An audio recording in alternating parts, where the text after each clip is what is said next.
Welcome back to my channel EaseFoodie. నేను విషయలేకాని. So ఈరోజు ఏంటంటే పనస బిర్యానీ చేద్దామని చెప్పేసి డిష్ అనమాట. సో దీన్ని చేసుకునే విధానం అంతా కూడా క్లియర్గా చూపిస్తాను. సో ఫస్ట్ అయితే నేను పనస ముక్కల్ని ఇలాగ వాటర్లో వేసుకొని ఉడకపెట్టేసుకున్నానండి. సో మనకి మెత్తగా ఉడికిపోవాలి. అరౌండ్ 70 to 80% అయితే మనకి కుక్ అయిపోవాలి. చూస్తున్నారు కదా, అలా కుక్ అవ్వాలన్నమాట. సో కుక్ అయిన తర్వాత దాన్ని మనం ఇలాగ జల్లెడ పట్టుకొని ఒక గిన్నెలోకి తీసేసుకోండి.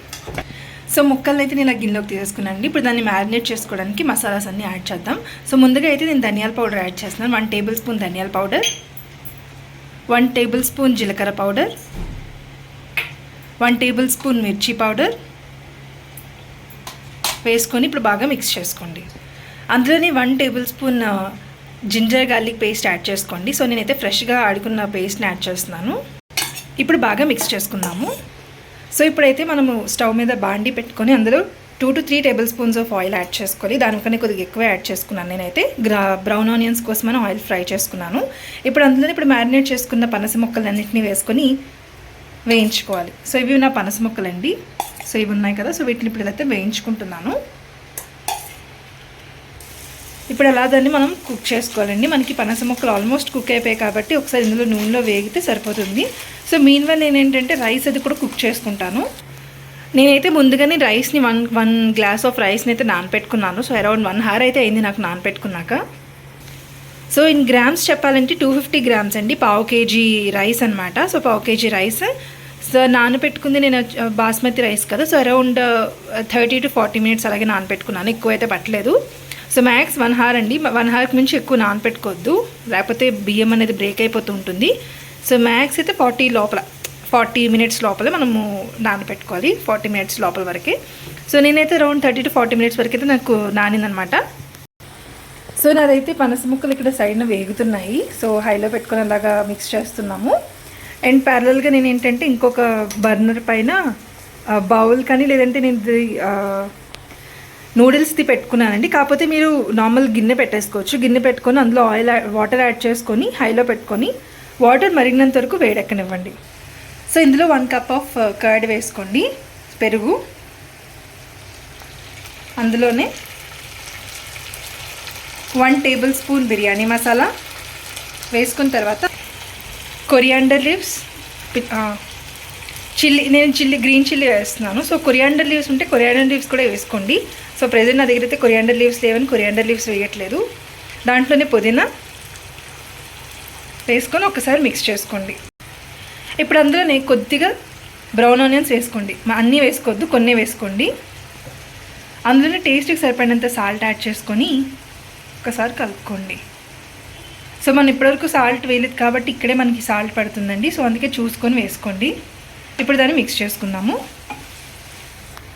సో ఇలా బాగా మిక్స్ చేసుకోవాలి మనము. మీన్వెల్ మంది వాటర్ అనేది బాయిల్ అయిందో చెక్ చేసుకోండి. ఇప్పుడైతే దాంట్లో సాల్ట్ అండ్ మసాలా గిన్నెస్లో వేసుకొని రైస్ అది వేసుకొని కుక్ చేసుకోవాలి. ఇప్పుడైతే ఇది స్టవ్ ఆఫ్ చేసుకుంటున్నాను. మీన్వెల్ మనకి రైస్ అనేది కుక్ చేసుకోవాలి కాబట్టి దీన్ని స్టవ్ ఆఫ్ చేసుకున్నాను. నాది వాటర్ బాయిల్ అయిపోయిందండి. ఇప్పుడు అందులో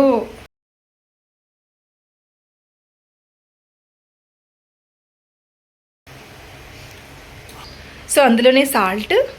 సో సాల్ట్ అనేది ఎక్కువ వేసుకోవాలండి, ఎందుకంటే మనకి రైస్కి సాల్ట్ పట్టాలి కాబట్టి సాల్ట్ అనేది కొద్దిగా ఎక్కువే వేసుకుంటాము.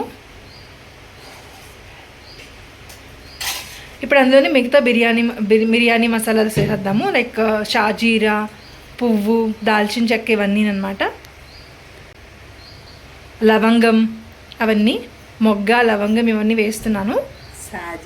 సో ఇలా మరగనివ్వాలండి. ఇప్పుడు ఇది హైలో పెట్టుకొని మరగనివ్వండి. ఇప్పుడు అందులో ఇందాక నానపెట్టుకున్న రైస్ని తీసుకొని వేసేసుకోవాలి. సో ఇలా రైస్ని వేసేసుకోండి.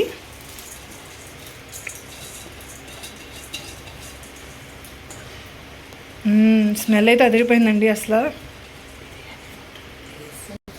ఇప్పుడు ఒకసారి బాగా మిక్స్ చేసుకొని మూత పెట్టుకొని రైస్ కుక్ అయ్యేలా చూడండి.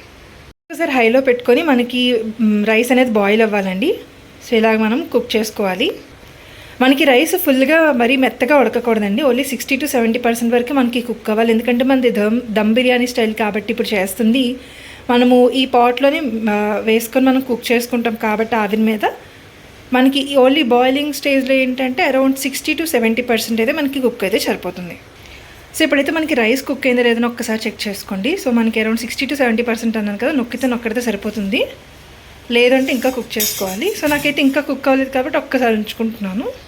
సో నాకైతే కుక్ అయిపోయిందండి. సో ఇప్పుడైతే స్టవ్ ఆఫ్ చేసుకొని దీన్ని ఇలా వార్చేసుకుంటున్నాను. నీళ్ళన్నింటినీ వార్చేసుకొని పక్కన పెట్టుకోండి. లేదు అంటే ఇలా వార్చింది డైరెక్ట్గా మీరు ఇందులో వేసేసుకోవచ్చు. మీకు వాటర్ కంటెంట్ ఎక్కువ ఉంది అనిపిస్తే అప్పుడు ఇంకొక దాంట్లోకి తీసుకొని అప్పుడు వేసుకోండి. సో నాకైతే నేను ఇలా జల్లించేస్తున్నాను కాబట్టి డైరెక్ట్గా ఇందులో వేసేస్తున్నాను. సో ఇందాక చేసుకున్న మిశ్రమం ఉంది కదా, దాని మీద లాగా పైన నీట్గా స్ప్రెడ్ చేసుకోవాలి. ఇలా మనం రైస్ని స్ప్రెడ్ చేసుకున్న తర్వాత దాని మీద కొద్దిగా బ్రౌన్ ఆనియన్స్ ఇందాక కొద్దిగా ఉంచమన్నాం కదా, సో ఆ బ్రౌన్ ఆనియన్స్ అన్నీ వేసేసుకొని ఒకసారి మూత పెట్టుకోవాలి. సో మీ ఇన్ కేస్ మీకు కావాలంటే మీరు పుదీనా అండ్ ఆల్సో కొరియాండర్స్ కూడా వేసుకోవచ్చు, కొరియాండర్ లీవ్స్ని కూడా వేసుకోవచ్చు. సో అందులోనే మీరు కొద్దిగా సాఫ్రాన్ వేసుకోండి. నేను ఫ్రెష్ సాఫ్రాన్ని ఇలాగా ఆయిల్లో పెట్టుకొని వేసుకుంటున్నాను. సో మనకి అది కుక్ అయితే మనకి వస్తుందని. సో ఇప్పుడు మూత పెట్టుకొని ఒక్కసారి మనం దాన్ని కుక్ అవనిద్దాము. సో ఇదైతే నేను సిమ్లో పెట్టుకున్నానండి. సిమ్లో పెట్టుకుని అరౌండ్ మనకి 15 to 20 minutes వరకు అయితే సిమ్లోనే కుక్ చేసుకోవాలి, మూత పెట్టుకోవాలి ఇలాగా. సో ఇప్పుడు ఒకసారి ఓపెన్ చేసుకుందాం. నాకైతే అరౌండ్ 10 to 15 minutes అయితే అయిపోయింది. స్టవ్ ఆఫ్ చేసేసుకున్నాను. సో ఇప్పుడు ఒకసారి ఓపెన్ చేసుకుంటే వావ్, చూసారు కదా ఎంత బాగుందో. ఒకసారి దీన్ని మిక్స్ చేసుకొని సర్వ్ చేసుకోవడం అంతే. సో చూసారా అడుగున మనకి బిర్యానీ. వావ్, మనకి పనస ముక్కలు అనేది బాగా కుక్ అయిందండి. సో ఇది మనకి రైస్ బిర్యానీ సూపర్ ఉంది. అంతే, మీరు కూడా మీ ఇంట్లో ట్రై చేసి మీకు ఎలా వచ్చినా నాకు తప్పకుండా కామెంట్ సెక్షన్లో చెప్పండి. Thanks for watching. Next video. Bye bye.